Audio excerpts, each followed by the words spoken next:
Eu son Antonio Leira, diputado na Diputación da Coruña, donde estamos levando a cabo a promoción do camiño Fisterra-Muxía, tanto en Fitur nestos 3 días temos unha presentación no stand de Galicia, temos unha presentación tamén no stand de Tour España. Para nós, a unión de todos os concellos no camiño Fisterra-Muxía é imprescindible, non? E a difusión de poder estar en eventos como Fitur ten que ser sí ou sí, non cabe dúbida. Os concellos pequenos que cada vez temos que ter máis presencia, e esa presencia é a unión deles para que, dende logo, o camiño Fisterra-Muxía situalo no mapa.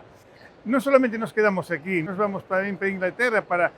ir unha congregación de asociacións dos camiños de Santiago e ali estará presente Fisterra-Muxía, porque non se pode entender a provincia da Coruña sin precisamente Fisterra-Muxía e non se pode entender a asociación nin os camiños de Fisterra-Muxía sin os propios concellos. Eu dende aquí quero dar moitísimas gracias aos concellos polo interés, polo compromiso, pola